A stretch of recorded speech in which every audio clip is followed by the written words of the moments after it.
Olá, começa agora mais um programa Destaques.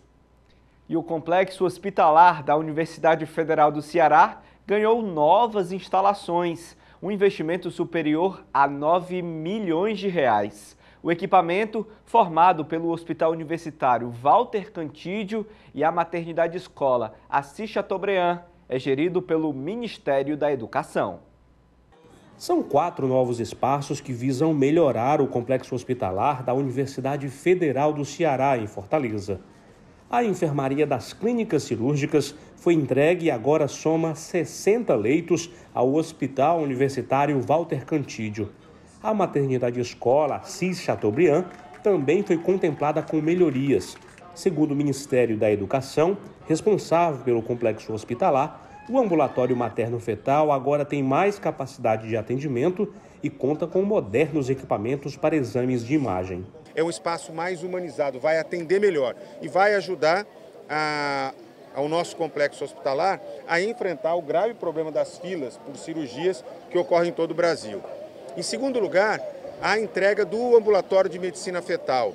E isso proporciona à nossa maternidade, que é uma maternidade de referência, condições de atender melhor as gestantes, aos bebês, a fazer um trabalho do ponto de vista técnico-científico muito mais qualificado. Também foram inaugurados a Casa Viva, espaço de convivência para os colaboradores com ambiente para atividades físicas e acolhimento psicológico, e o setor de arquivos do Centro de Pesquisa Clínica. Quando se faz uma pesquisa, a documentação ela é muito importante, desde os termos de consentimento, os resultados das pesquisas, isso precisa ficar guardado por muitos anos, porque impacta, inclusive, na avaliação a médio e longo prazo dos resultados da pesquisa, além de ser uma questão legal. E nós estamos melhorando muito a qualidade de armazenamento, de acondicionamento desse material. O objetivo dos novos equipamentos é melhorar a formação dos estudantes e a pesquisa em área de saúde, o que se reflete no atendimento de milhares de pacientes que vêm de todo o estado. O ministro da Educação, Camilo Santana, aproveitou a visita à universidade para anunciar um concurso para a rede de hospitais universitários em todo o país e o investimento de 50 milhões de reais para ampliar as unidades de terapia intensiva aqui no Hospital Universitário Walter Cantídio.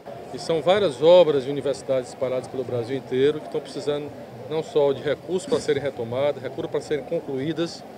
Aliás, muitas delas só foram concluídas por conta de emendas parlamentares nos últimos anos. E o Quioro e a Denise colocou a necessidade de aportar aproximadamente esse valor de recursos, primeiro para concluir 40 leitos de UTI, que estavam paralisadas desde 2013, aqui nesse bloco do complexo hospitalar, no hospital aqui da Universidade Federal. Portanto, nós estamos garantindo, é claro que já pedimos aqui hoje ao reitor e ao diretor, que é importante a equipe de engenharia da universidade fazer uma avaliação da estrutural, que teve problemas com a empresa, com a construtora, para que a gente possa entregar esses 40 leitos, são tão importantes para o atendimento. Nós estamos falando de 10 leitos pediátricos e mais 30 leitos adultos, ou seja, são 40 leitos de UTI, que nós já poderíamos ter entregue aqui à população que usa o SUS. O ministro da Educação também confirmou concursos públicos para outras áreas do MEC. O concurso foi autorizado semana passada pelo Ministério da Gestão.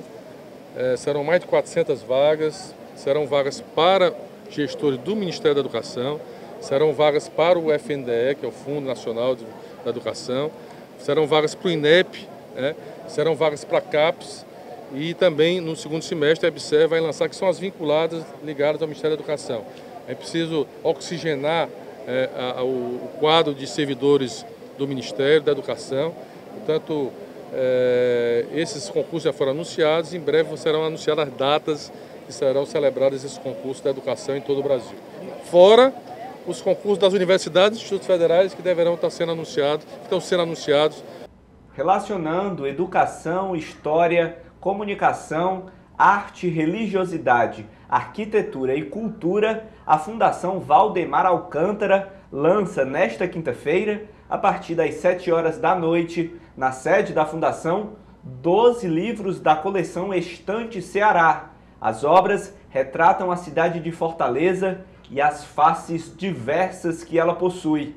O objetivo é democratizar o acesso à leitura e a temas inovadores ou pouco desenvolvidos, nós recebemos aqui a historiadora e secretária executiva da Fundação Valdemar Alcântara, Silvia Furtado. Prazer recebê-la aqui, Silvia. Prazer é meu, Lucas. Queria que você contasse um pouco para a gente, para quem nos acompanha, como é a história desses livros, né, desse conjunto todo. Do que é que trata? Qual é o tema principal? A coleção, a Estante Ceará, ela trata de várias versões da cidade de Fortaleza. Nós fizemos um edital e lançamos esse edital em plena pandemia e tivemos uma ótima resposta do público.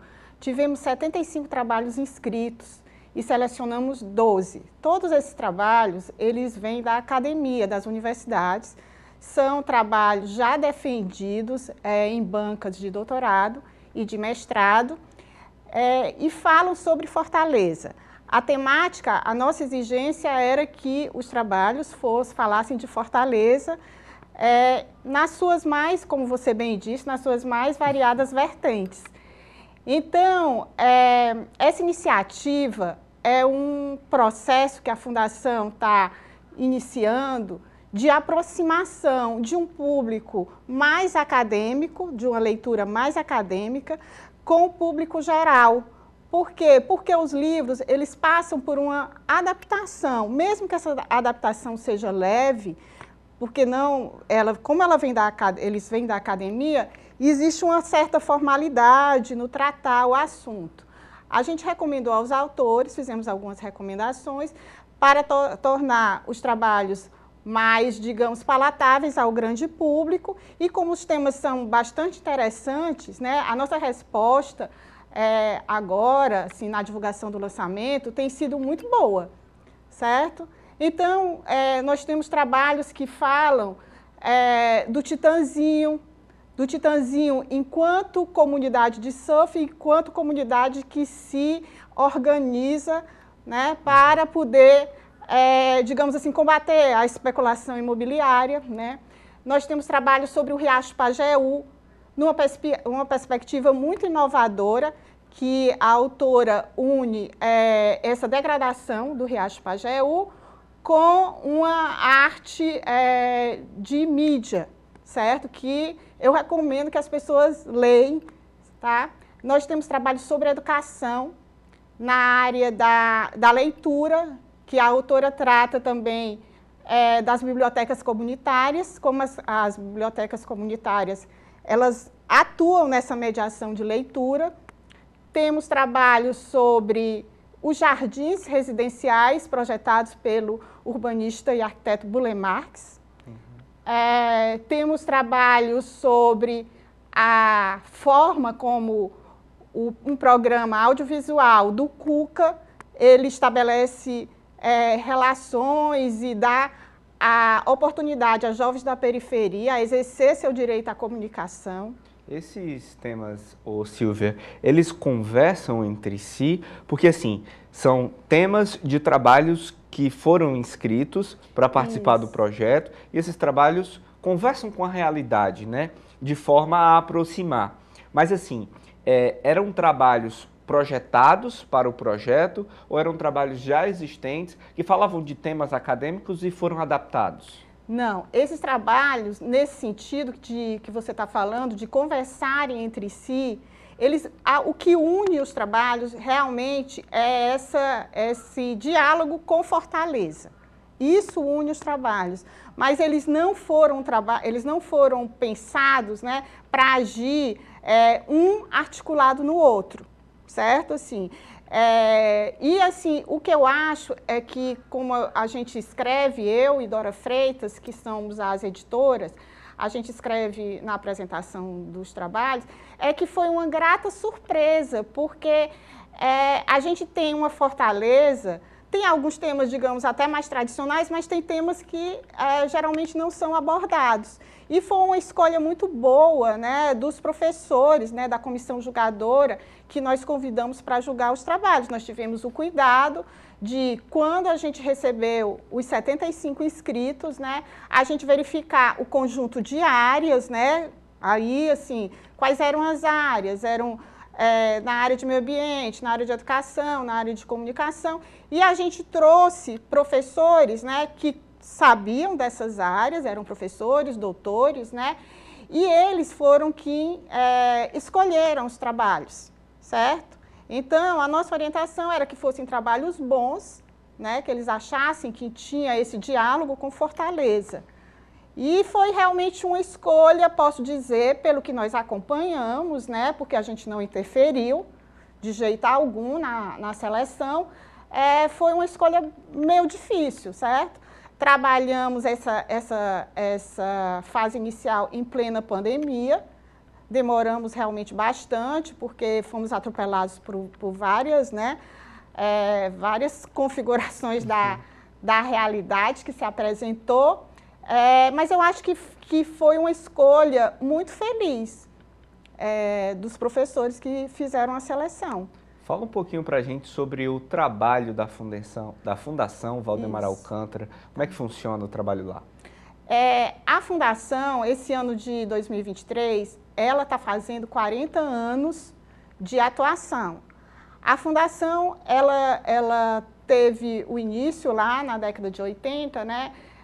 De uma forma mais filantrópica, de uma forma mais memorialista, porque ela guarda uma memória política, porque a fundação é uma fundação privada, é uma fundação familiar, né, da família Alcântara, foi instituída ainda pelo doutor Valdemar Alcântara, que ele era vivo, claro, doutor Lúcio Alcântara, a irmã dele, doutora Lúcia Alcântara, e um primo, o doutor Adelino. Então, os 4 instituíram a fundação. E, ao longo desses 40 anos, a fundação, digamos, ela alargou, né, o seu campo de atuação e tem um carro-chefe, posso dizer assim, que são as publicações editoriais. Há algum tempo atrás, a maioria dessas publicações eram publicações facsimilares de livros já de direitos autorais esgotados, mas que são julgados, né, pelo conselho, existe um conselho consultivo da Fundação, muito importantes para a pesquisa sobre o Ceará. Então, a gente tem esse universo de atuação, que esse conhecimento sobre o Ceará, certo?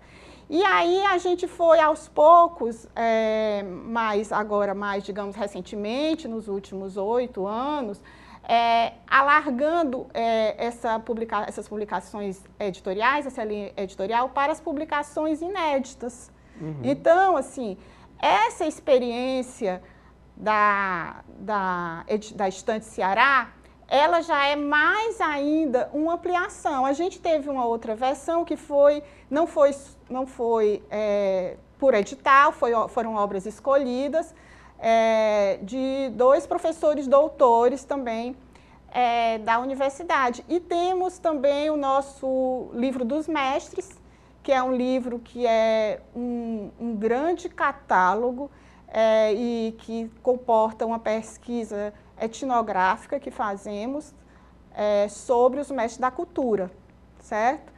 Então, assim, no meu entender, esse edital, ele é um marco, a gente pretende fazer outros editais, certo? Também em termos de publicação, que abordem outras temáticas, mas sempre nesse universo Ceará. Perfeito. Certo? Para finalizar, eu queria que você deixasse o convite para quem nos acompanha para esse lançamento. Vai ter uma sessão de autógrafos, Vai.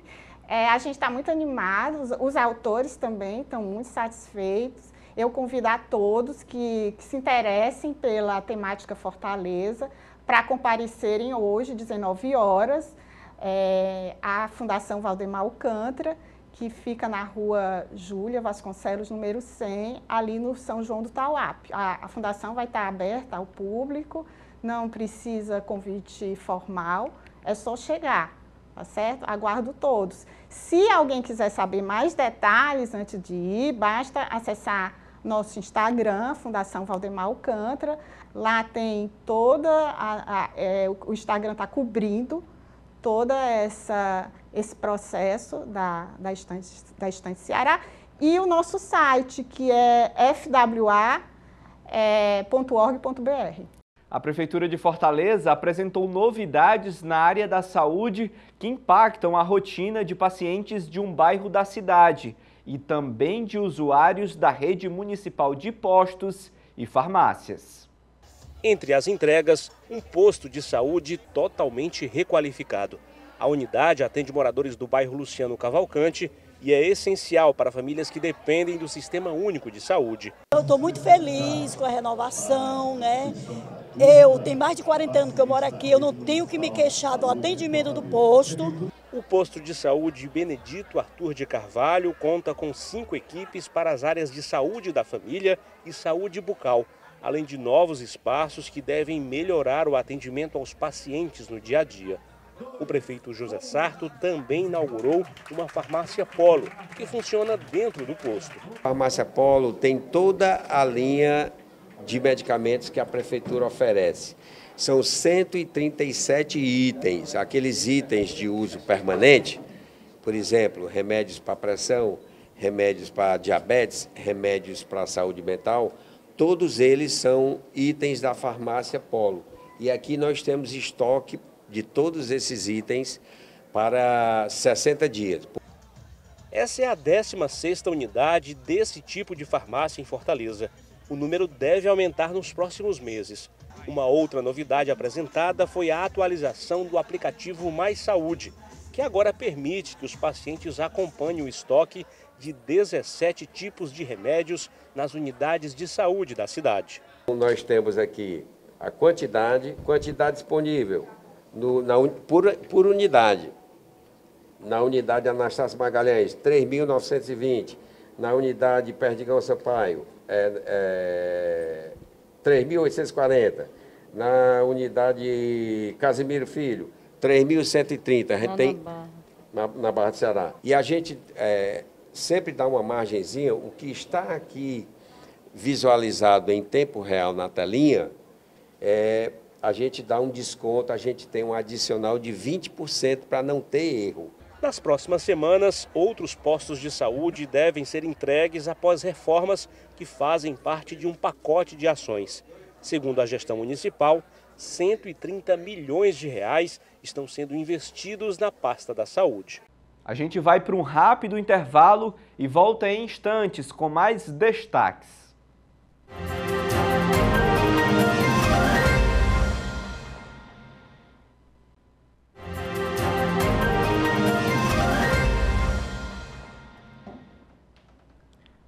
Destaques voltando. Já pensou se jovens com superpoderes pudessem combater a devastação da floresta amazônica, a maior floresta tropical do mundo? Esse é um enredo da trilogia Guerreiros da Amazônia. A edição especial em volume único da trilogia Infanto-Juvenil em português vai ser lançada nesta quinta-feira, a partir das 7 da noite, na livraria Leitura do Shopping Rio Mar Fortaleza. Também serão lançados os 3 livros em volumes separados em inglês. Está aqui comigo Ronaldo Barcelos, escritor e autor da trilogia. Prazer recebê-lo aqui, Ronaldo, e com o livro em mãos, né? Prazer, Lucas. Obrigado pela oportunidade de estar aqui, poder contar um pouco da história dos guerreiros, nesses 25 anos aí que a gente está comemorando, realizando um sonho aqui com vocês em Fortaleza. O que é que você espera desse lançamento? Como é que foi idealizado todo esse projeto do livro? Isso vem lá de trás, né? Quando eu tive uma visão lá 25 anos atrás, que a gente precisava falar com as crianças sobre a questão de Amazônia. É importante criar alguma coisa de diversão e educação. Então os guerreiros vêm cumprindo esse papel com livros, com desenhos animados e com músicas. E realizando o sonho de ter esse conteúdo em inglês, a cultura inglesa de Fortaleza, do Ceará, fez a versão dos livros. Eu sou aluno da cultura também, então estou trabalhando para levar o projeto para o exterior. Então, assim, é um sonho ver esse material pronto para a gente levar a nossa mensagem, né, da Amazônia para o mundo. E os livros estão todos também na internet gratuitamente. E assim, nada mais atual do que falar da devastação da floresta amazônica, né? Necessário, né? Necessário a gente encontrar uma narrativa correta, nossa, brasileira, do que é importante para a gente. Muito importante, com certeza, essa temática tem que ser muito mais difundida. Queria mostrar aqui a capa do livro, pudesse fechar aqui por gentileza, para que as pessoas pudessem ter ideia, assim, do que é que mostra o livro, né? Na capa a gente tem uma espécie de sinopse, assim, pelo menos tem os 10 da heróis, imagem. né? Tem os 10 guerreiros. Exatamente. E mostrando, assim, que essa proximidade do público mais jovem, ela é muito necessária para falar do futuro, né?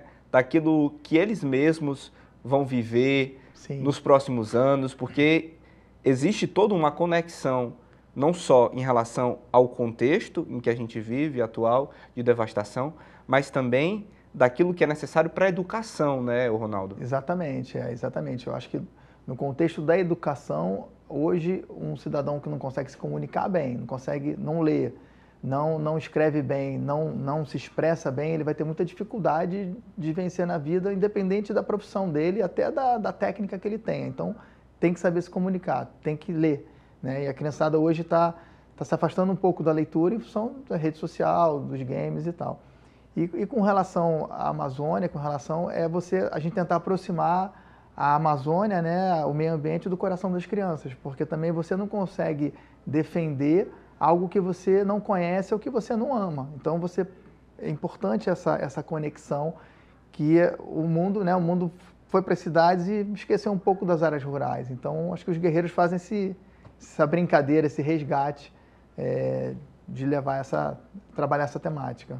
São jovens com superpoderes e quais são esses superpoderes? Crianças e jovens que são convocadas por um povo que vive num local secreto da Amazônia, que preservou os segredos de todas as etnias, para vestirem as armaduras sagradas, que são armaduras baseadas nos poderes dos animais.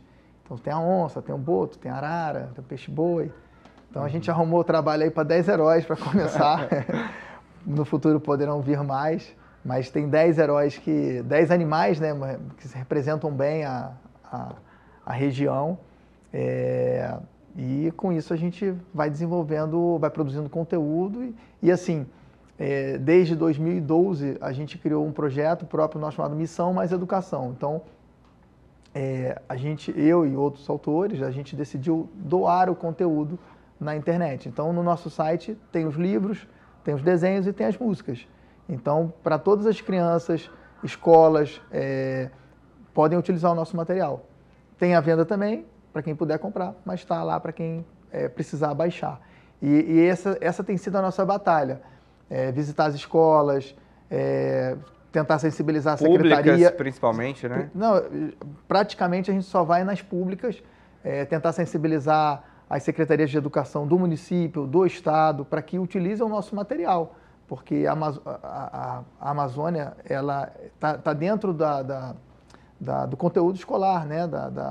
Então, tem um material pronto no Brasil, pronto para ser utilizado. Então, a nossa pegada é essa, assim, a gente vai de estado em estado. Eu tive no Pará, tive no Mato Grosso, Amazonas, e a gente vai rodando para tentar fazer chegar esse conteúdo para mais escolas. Sim.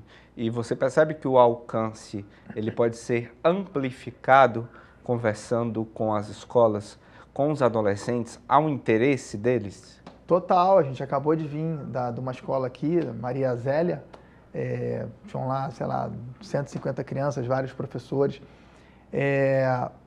A criança é igual, aqui no Rio de Janeiro, na Amazônia, os professores também, todo mundo entende que é necessário essa temática, as crianças adoram, os professores também. Então, assim, estar aqui hoje com vocês não deixa de ser um presente, porque a gente vai chegar em mais pessoas. Existe essa dificuldade, né? Na realidade, devem existir outros guerreiros da Amazônia, existem grandes artistas, grandes projetos que acabam não conseguindo ter visibilidade. Sim. Então, acho que esse papel aqui, essa oportunidade é um presente. Que legal, que bacana. Você vem aqui para o estado do Ceará para lançar o livro aqui em Fortaleza. O que é que você espera do lançamento em si? O que é que ele pode proporcionar de alcance para o livro? Porque ali você tem contato com todas as pessoas que estão no shopping, né? Públicos diversos também. Sim. O lançamento aqui é plantar uma semente, né? Ter um local na cidade onde as pessoas podem encontrar o nosso material, ter essa possibilidade de contato com escolas, com a Secretaria de Educação, com o shopping, com a cultura inglesa. Quer dizer, eu acho que isso tudo são sementes plantadas que vão dar fruto aí em pouco tempo. Você fez uma colocação que eu acabei desviando, que as crianças, né, elas são um futuro muito próximo, né, nosso. Porque quando a gente fala de um jovem de 14 anos, daqui a pouco ele está com 18, daqui a pouco está com 19, daqui a pouco 20, daqui a pouco é um profissional, é um político. Então, assim, daqui a poucos anos a gente vai ter essa geração agindo de forma melhor, mais consciente. E a gente tem uma questão muito delicada aí de ajustar algumas coisas que estão erradas até 2030, né? Que é um período aí para a gente ainda conseguir ter êxito, né, no que a gente precisa ter. Então, é essa molecada aí de hoje que vai estar logo aí na frente aí tomando as decisões. E o Brasil é um país que lê tão pouco, né, Ronaldo? Você como escritor sabe muito bem disso. Nós percebemos o número de livrarias, cada vez esse número é menor, né? Sim. Aqui no Brasil. Como é que você vê esse cenário também? É um desafio, né? É um desafio muito grande, porque a atratividade da rede social, do videogame. Eu tenho 2 filhos, né? Eu tenho uma menina de 11 e um de 16, e realmente é uma coisa que em casa, né, a gente tem que dar uma certa forçada. Minha filha, 10 páginas por dia, não tem conversa, tem que ler. Aí, porque se deixar, a criança também se distrai com outra coisa. Então, eu acho que essa questão da leitura é a família, né?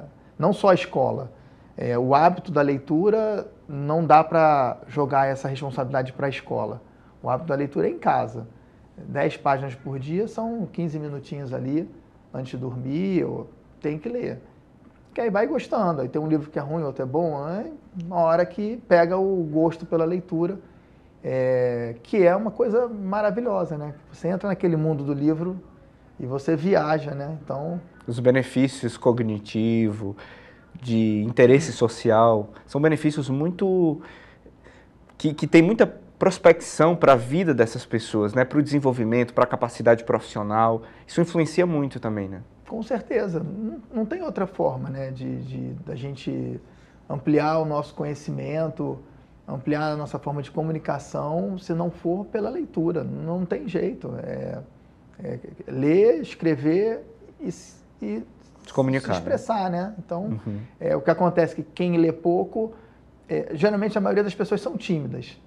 E aí, quando você lê pouco, você tem pouco argumento. Então, repertório também, repertório, né? Vai ficando cada vez mais... É o que eu brinco com os meninos, né?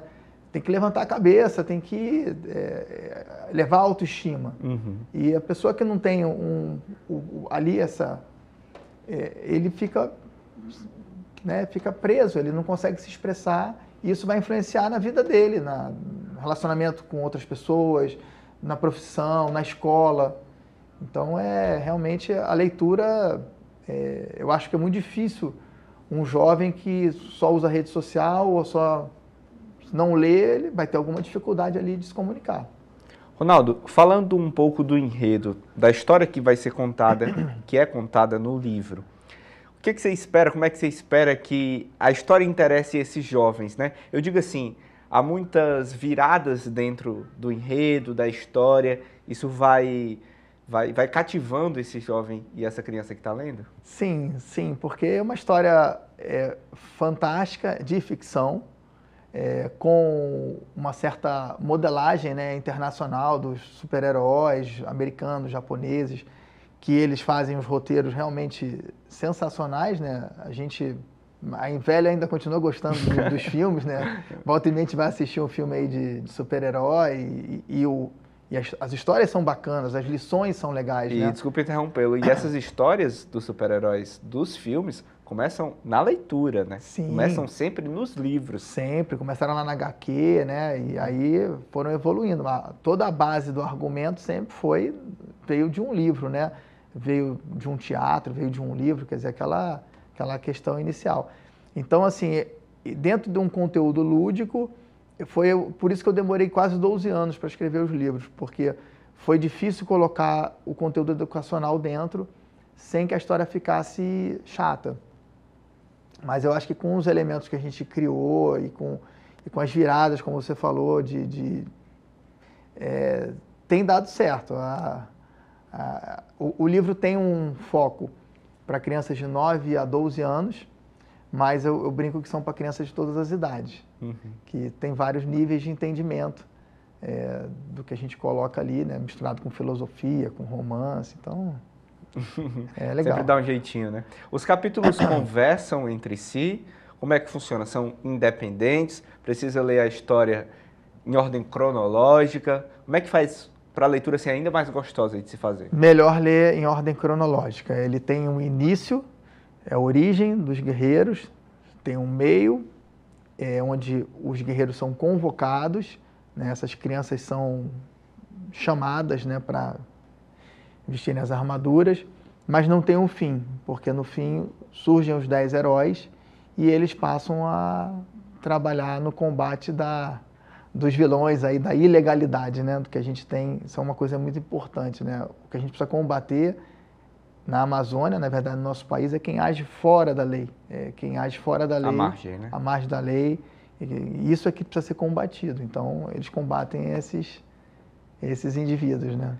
Eu acho que a cultura e a leitura, principalmente, elas duas servem para que a realidade possa parecer menos dura, muitas vezes, do que ela de fato é, né? Que bom que nós tivéssemos esses jovens, essas crianças com superpoderes na vida real para poder combater, mas, assim, é principalmente função da leitura encontrar soluções, não é? Soluções que pudessem ser práticas para a vida de quem mora naquela região, né, Ronaldo? Você deve ter se inspirado muito nisso para poder trabalhar o livro. Sim, com certeza. Eu fui primeiro, um dos motivos iniciais é que eu, como carioca, já publicitário, quando a gente começou fazendo desenho animado, eu percebi que eu não conhecia nada de Amazônia. E aí depois eu percebi que meus amigos também não conheciam nada. Aí depois eu percebi que o brasileiro não conhece a Amazônia, e que é 50%, 60% do nosso país. Então isso me chama muita atenção. Então eu comecei a estudar, mas aí só estudando também não dava. Eu comecei a viajar, aí eu comecei a ir para diferentes locais e escutar o que eles têm a dizer, né? O que eles acreditam, o que eles querem, né? Da região onde eles vivem. Temos 30 milhões de pessoas morando ali que precisam viver e precisam conservar a região também, porque isso é uma outra coisa muito importante. Não tem negociação com relação a isso. Tem que preservar, porque a floresta ela presta um serviço para a terra, para os seres humanos. Ela não pode ser devastada, porque vai atrapalhar em tudo, vai criar problema. Então, assim, não é uma coisa que eu aprendi, né? Fui amadurecendo, e é uma coisa que não tem alternativa. A gente tem muitas áreas para plantar, o Brasil pode ser o maior produtor de alimentos do mundo, entendeu? Não tem problema nenhum, produtivo e tal, mas o que está ali de floresta tem que ser preservado. É inegociável. Ô, Ronaldo, dá uma palavrinha final aqui para a gente, para você falar sobre o lançamento, você fazer o convite para as pessoas poderem acompanhar também o livro, comprarem. Então, amanhã, né, no Shopping Rio Mar, na Livraria Leitura, às 19 horas, eu convoco os guerreiros de Fortaleza para irem lá me visitar, me conhecerem, a gente conversar, prestigiarem lá o lançamento. Vai ser uma alegria. Enfim, estou muito feliz de estar aqui. Vai ser uma alegria receber vocês lá. Obrigado, Ronaldo, pela participação. Autor aqui do livro Guerreiros da Amazônia. A gente vai ficando por aqui para um intervalo e voltamos já já aqui com mais destaques.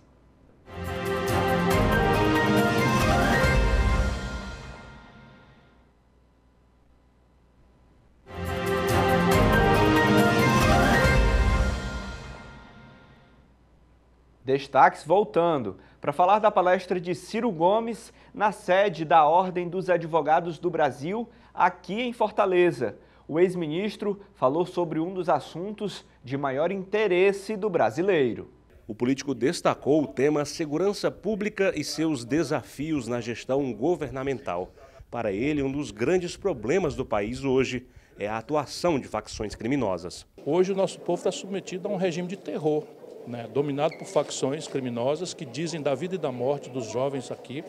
E não há uma mudança, nem nas instituições, nem nas leis, nem na forma com que as autoridades enfrentam esse grave problema.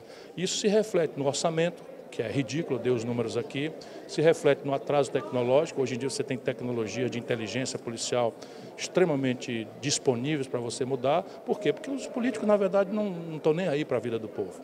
Ciro Gomes, que é advogado, criticou o Estado brasileiro e sua legislação, que, para ele, atuaram de forma importante para alimentar essas organizações ao criminalizar quem cometeu atos não violentos. Hoje, a população carcerária já passa de 1 milhão de pessoas, se nós tomarmos em conta os mandados de prisão em aberto, nós podemos falar em 1.200.000 pessoas. Ora, a população brasileira, a demografia brasileira, nem de longe evoluiu nessa proporção. Por que a população prisional evoluiu tão violenta e aceleradamente? Pelo grosseiro equívoco que nós importamos, entre outros tantos grosseiros equívocos, da realidade norte-americana. E hoje, essa população carcerária tem um perfil, aproxima-se de 70% o perfil de quem foi aprisionado pela lógica dessa lei, que são jovens, negros, caboclos, pobres das periferias do Brasil. Sobre prevenção dessa problemática, propôs caminhos que já são aplicados em outros lugares do mundo. O que faz Portugal? E eu proponho que a gente amadureça a ideia aqui. Portugal assessorou-se de médicos especialistas absolutamente profundos no assunto e determinou por portaria ciclicamente renovada qual é a quantidade desta, daquela e daquela outra droga que um cidadão adicto, dependente, precisa para usar para si por uma semana. Se for esta quantidade, seja de qual droga for, que o cidadão for apanhado com ela, é problema de contenção de dano. É problema de saúde pública, não tem a ver com repressão. Porque na medida em que nós fizermos isso, nós vamos poder eliminar essa grande estrutura de produção de mão de obra para a facção criminosa.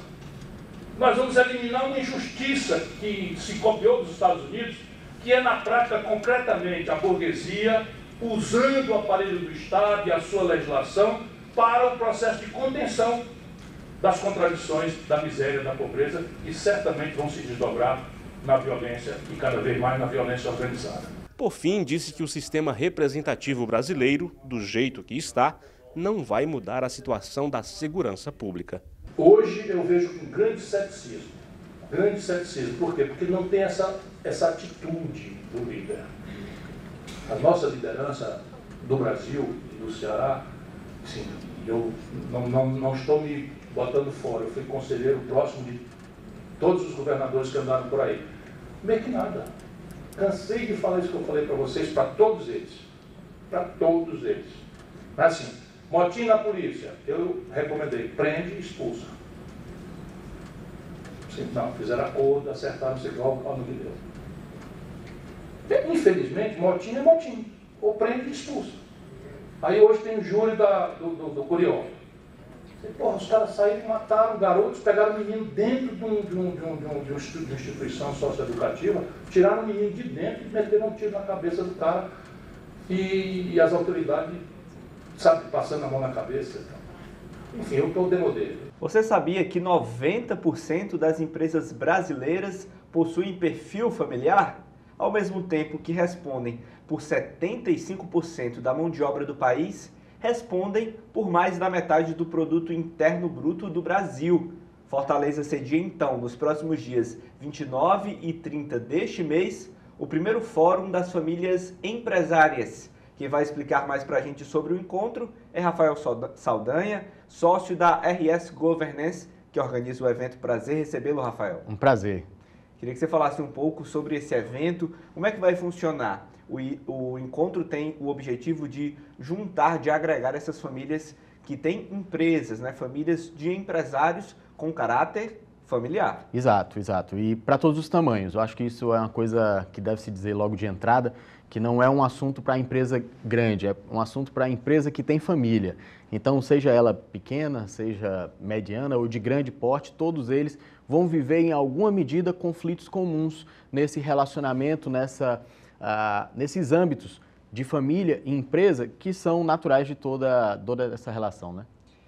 Muitas vezes ocorrem falências em empresas familiares porque deturpam a ideia da profissionalização da empresa, né? Sim. Indicações de parentes que não são profissionais, não são ligados ao meio.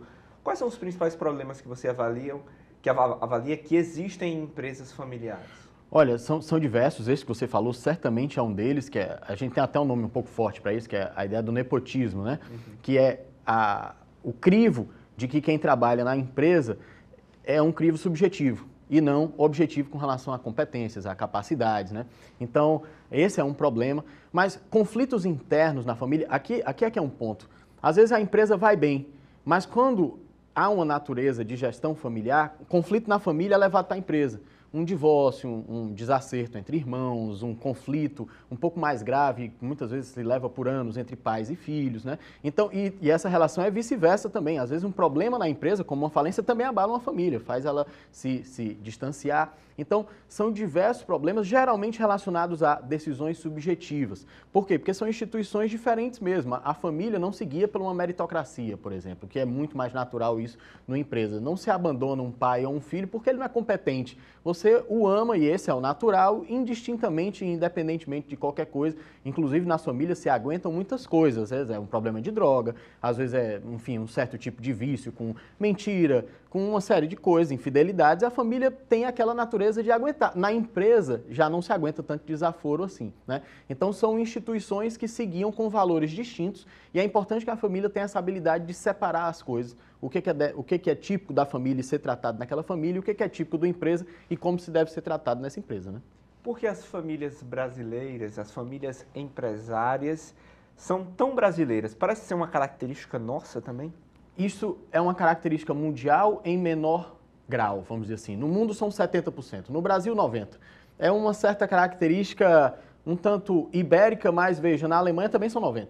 Então, vai depender aqui do tipo de cultura, mas isso é algo bem mundial, é muito natural que as famílias, até pelo próprio desenvolvimento das profissões, isso é histórico, o pai é ferreiro, e aí o filho é ferreiro, e aí a cidade inteira conhece aquela casa como uma casa de ferreiros. Eu estou falando assim num sentido mais diminuído, mas é exatamente assim que acontece também com as empresas. Por quê? Porque aquilo é um patrimônio. A empresa não é só um lugar de trabalho, é também um patrimônio. E talvez essa seja uma discussão importante nesse fórum, que nem tudo na empresa é gestão. É importante, às vezes, a gente olhar para a empresa como se fosse um investimento, uma aplicação na bolsa. Ali tem muito dinheiro e tempo aplicado dos empresários que as constituem e que precisa ser levado nesse sentido. Está dando rendimento suficiente? Será que essa minha postura subjetiva de tomar decisões subjetivas dentro da empresa não está atrapalhando o meu investimento? Porque esse investimento vai passar por gerações. E essa é uma visão importante de ter. Eu tenho feito a gestão e tenho tido a propriedade da minha empresa pensando nos meus tataranetos, eu não botei nem neto, eu já botei tataraneto, em uma visão geracional bastante distante. Existem empresas que duram 1000 anos, 1400 anos. A empresa mais antiga do mundo é uma empresa japonesa que nasceu no século, ali pelos anos 508, mais ou menos, né? E durou até 2006 na mão da mesma família. E eles eram uma empresa de engenharia, construíam templos e alguns ornamentos públicos. Olha o tanto que durou, né? E assim na Europa também, e aqui no Brasil nós já temos, por exemplo, o Grupo Teles aqui, é uma das empresas mais longevas do mundo, já tem mais de 100 anos de existência. Então é isso, eu acho que as famílias têm que começar a olhar de um outro jeito para a empresa, que não é só gestão, é também propriedade, é herança, longevidade, é algo que pode ajudar gerações que nem nasceram ainda, né? Existe algum passo a passo que essas famílias empresárias podem seguir para evitar diversos problemas, como a falência, por exemplo? Eu acho que tem que começar na família. A empresa, ela tende a ser mais uma decorrência da família, porque se a coisa está desorganizada na propriedade, na sociedade, que a gente chama assim empresarial, fica muito difícil para funcionários, diretores, pessoas não familiares na gestão conseguir consertar isso. Então a coisa tem que começar no âmbito da família e no âmbito da propriedade. Isso geralmente é feito colocando as coisas um pouco mais às claras. Vamos organizar quem trabalha na empresa, quem não trabalha, como é remunerado, qual é o expediente que tem que dar, pode ter outros negócios fora da empresa ou não. Tem uma série de coisas que você tem que deixar escrito. A gente costuma chamar isso de protocolo familiar, mas também pode ser chamado de acordo de sócios, né? Então, isso precisa começar aqui e ter um conselho, um fórum específico para discutir coisas da família e da propriedade. E a partir de que isso seja organizado, as coisas quase que automaticamente vão ficando mais claras para a gestão. É muito difícil você ser um membro não familiar que trabalha numa empresa familiar, porque o tipo de decisões, o tipo de... Parece que o ambiente é contaminado, né? O ambiente ali dentro tende a correr mais coisas por fora do que não está dito. Existem muitos sentimentos, muitas emoções, e isso precisa vir para dentro do dito, para dentro do esclarecido, para dentro do escrito. Então a família precisa se organizar primeiro, esse é o primeiro passo, e aí depois, a partir dessa organização, aí sim, um choque de profissionalização, fazendo com que aquela empresa se mantenha competitiva, que ela consiga ter dados objetivos para tomar decisão, que ela tenha agressividade de mercado, isso é super importante. Uma empresa quebra porque ela parou de crescer. Uma empresa que parou de crescer, ela deixou de ser agressiva faz tempo.